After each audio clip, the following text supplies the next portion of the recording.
नमस्कार. स्वयंपाकघर निलिमा किचनमध्ये आज आपण अगदी साध्या सोप्या पद्धतीने आणि अगदी छान सारण भरून अगदी परफेक्ट असे रव्याचे मोदक कसे बनवायचं ते बघणार आहोत. बघू शकाल अप्रतिम असे आपले मोदक हे तयार झाले. आपण नेहमी गणेश जयंती निमित्ताने अगदी वेगवेगळे प्रकारचे आपण प्रत्येकजण अगदी छान असे मोदक तयार करत असतो. पण आज आपण रव्याचे मोदक अगदी छान सारण भरून कसे बनवायचं ते आज आता आपण ह्या व्हिडिओमध्ये बघणार आहोत. व्हिडिओ आवडला तर नक्की लाईक करा, शेअर करा, कमेंट्स करा आणि चॅनलला सबस्क्राईब करायला विसरू नका. सर्वात प्रथम आपण कढई गरम करून घेणार आहोत. गॅसवरती कढई तापल्यानंतर लगेच त्याच्यामध्ये 2 ते 3 चमचे आपण साजूक तूप घालणार आहोत. तुपाचं प्रमाण आपण कमी जास्ती करून घेऊ शकतो आवडीनुसार. तर आता आपण पूर्णपणे तूप हे विरघळल्यानंतरच यामध्ये रवा हा घालणार आहोत. आता आपला तूप हे अगदी छान विरघळलं आहे. त्यानंतर लगेच 1 कप बारीक रवा. ज्यावेळेस आपण मोदकासाठी रवा वापरणार आहोत तो रवा अगदी बारीक असा वापरा. जर जाडसर वापरला तर तो जास्ती रवेदार होतो आणि आपले जे मोदक असतात ते अगदी लवकर असे सुकल्यासारखे होतात आणि ते जास्तीच रवेदार दिसतात. म्हणून कधीही बारीक वापरा. जर जाड रवा असेल तर मिक्सरला बारीक फिरून घेतला तरी काही हरकत नाही. आता हा रवा एकसारखा आपण चमच्याने चाळत मंद गॅसवरती 3 ते 4 मिनटं आपण याला अगदी छान असा भाजून घेणार आहोत. जेवढा आपण छान असा परफेक्ट रवा भाजून घेऊ तेवढेच जास्ती दिवस आपला जे काही मोदक आहे ते टिकतील. जर आपण अगदी लवकर फास्ट असे फुल गॅसवरती रवा हा भाजून घेऊ आतपर्यंत तो छान भाजून होत नाही आणि त्यामुळे आपले मोदक लवकर खराब होण्याची शक्यता असते आणि चवीत देखील फरक पडतो. तर मंद गॅसवरती मी अगदी छान हलकासा कलर बदलेपर्यंत आपण आता याला भाजून घेणार आहोत.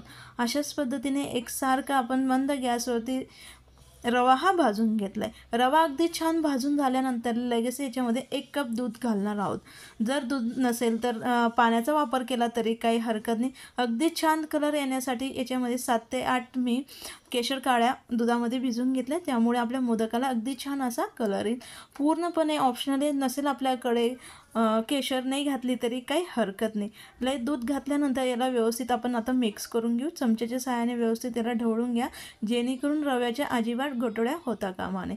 तर मी चमच्याने याला व्यवस्थित मिक्स करून घेतले. अशाच पद्धतीने आपण अगदी छान दुधामध्ये रवा हा मिक्स करून घेतला आहे. त्यानंतर लगेच याच्यामध्ये पिठी साखर आपण घालणार आहोत. ज्यावेळेस मी साखर ही दळून घेतली त्याच वेळेस याच्यामध्ये वेलची पूड देखील मिक्स करून याच्यातच मिक्स करून घेतली. त्यामुळे वेलची पूडमुळे खूप छान अशी चव आपल्या मोदकाला येईल. लगेच ही पिठी साखर आपण याला व्यवस्थित मिक्स करून घेणार आहोत. साखरेचं प्रमाण देखील आपण कमी जास्ती करून घेऊ शकतो. जर आपल्याला जास्ती गोड आवडत नसेल तर कमी घातली तरी काही हरकत नाही. मंद गॅसवरती आपण आता ही साखर व्यवस्थित रव्यामध्ये मिक्स करून घेणार आहोत. जर फुल गॅसवरती आपण रव्यामध्ये साखर मिक्स करून घेतली साखर ही करपण्याची शक्यता राहील. त्यामुळे आपल्या रव्याची चव बिघडेल. म्हणून मंद गॅसवरती अगदी छान मिक्स करून घ्या. त्यामुळे अगदी छान असं आपलं सैलसर मिश्रण देखील तयार होईल. तर अशाच पद्धतीने आपण अगदी छान सैलसर मिश्रण तयार करून घेतले. यापेक्षा जास्त सैलसर करून घेऊ नका. ज्यावेळेस आपण मोदक तयार करायला घेऊ त्यावेळेस थोडे हाताला चिटकतं आणि ते व्यवस्थित आकार त्याला देता येत नाही आणि आपली मोदक हे व्यवस्थित होत नाही. म्हणून अशाच पद्धतीने आपली कणिक ही रव्याची तयार करून घ्यायची. अगदी परफेक्ट अशी आपली कणिक तयार झाली. त्यानंतर गॅस बंद करून लगेच रव्याला आपण एका प्लेटमध्ये आता काढून घेणार आहोत. याला व्यवस्थित आपण काढून घेऊया आणि अशा गोळाच्या गोळा आपण ठेवणार आहोत जेणेकरून पसरून ठेवू नका. त्यामुळे गार होईल आणि आपला ज्यावेळेस आपण मोदक करायला घेऊ त्यावेळेस ते व्यवस्थित मोदक तयार होत नाही. तर लगेच मी एका भांड्यामध्ये त्याला काढून घेतले. लगेच आपण याला असं थोडंसं प्रेस करून घेऊ जेणेकरून आपला रवा हा गार होणार नाही. आता आपला रवा हा तयार झाला आहे.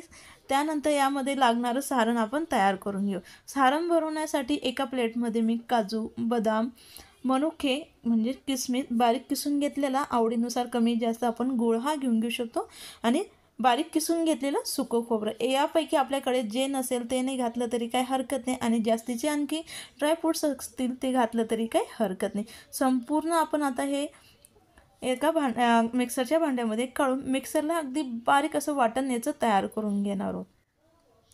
जेवढं शक्य तेवढी जास्ती बारीक पूड याची तयार करून घ्या. त्यामुळे ते थोडंसं ओलसर होईल आणि आपल्याला व्यवस्थित त्याचे छोटे छोटे गोळे तयार करता येतील.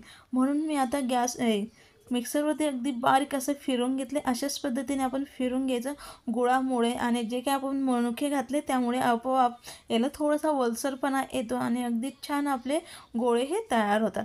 आता मध्यम आकाराचे, आता अगदी छोटे छोटे आपण सारणाचे गोळे आधीच तयार करून घेणार आहोत। ज्यावेळेस आपण मोदक करायला घेऊ ते अगदी सहज पटकन आपले मोदक तयार होतात। अशाच पद्धतीने आपण आता 21 मोदकसाठी आता 21 गोळे तयार करून घेणार आहोत।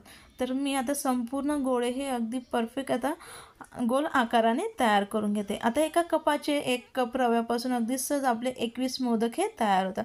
तर आपले गोळे हे तयार झाले, त्यानंतर लगेच आपण रवा घेऊया आणि ह्या साच्याच्या सहाय्याने आपण आता मोदक तयार करून घेऊया। जो काही आपल्याकडे असेल लहान मोठं, आता 3 याचा प्लेटचं माझा आहे, तर 2 याचे लहान याचा करून घेतलं तरी काही हरकत नाही।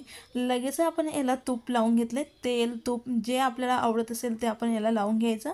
लय रव्याचा अगदी छोटासा गोळा घ्यायचा आणि तो साच्यामध्ये अशा पद्धतीने आपण रवा हा टाकून घेऊया आणि मध्यभागी अशा पद्धतीने होल करून घ्यायचा। आजूबाजूला आपण थोडंसं प्रेस करून घेतले, त्यामुळे डिझाईन देखील अगदी छान येतं आणि आकार देखील आपल्या मोदकाचा अगदी छान असा तयार होतो। साईडने खालच्या साईडने लगेच अगदी थोडासा रवा आपण अशा लावून घ्यायचा। असं लावून घेतल्यामुळे खालची साईड देखील आपली व्यवस्थित आता पॅक झाली आणि सारण देखील अगदी छान भरलं गेलं आणि अगदी परफेक्ट असा आपला मोदक हा तयार झाला आहे। बनवायला अगदी सोपा आहे, अगदी झटपट पद्धतीने ह्या मोदकाचा प्रकार तयार होतो। जेवढा दिसायला सुंदर दिसतो तेवढा चवीला देखील अप्रतिम असा हा मोदक लागतो।